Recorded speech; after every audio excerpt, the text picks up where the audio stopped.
السلام عليكم ورحمة الله وبركاته. waxaan maanta jeclaystay inaan idin la wadaago shan siyaabood oo aad ku noqon karto qof soo jiidasho leh. ugu horeyn, in aad qof soo jiidato dareenkiisa amaba aad hanato bulshada aad ku dhex nooshahay waxa ay ka mid tahay waxyaabaha ugu muhiimsan nolosha. haddaba waa kuwan shan siyaabood oo aad ku noqon karto qof soo jiidasho leh.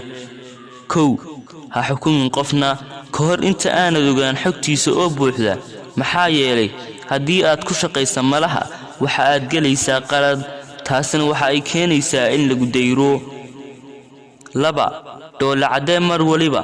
waxaa hubaala in qofka dhoola cadeeya mar waliba ay dadku iska jecel yihiin in ay la fadhiistaan oo ay la qaybsadaan noloshiisa farxadda ku dhisan.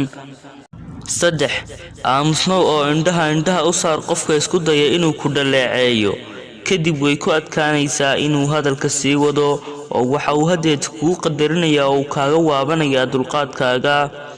afar, ixtiraam mar waliba afkaarta dadka oo ha doonin mar waliba in fikirkaagu shaqeeyo ee baro sidii nafsadaada aad u bari lahayd inay ka fogaato anaaniga. shan, ha ku ammaanin qofna been oo qof waliba u sheeg runta adiga oo si gaara ugu nasteexaynaya kulana talinaya meelaha uu ka liito inuu xoogga saaro.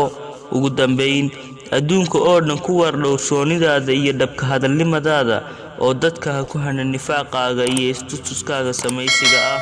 wassalaamu calaykum waraxmatullaahi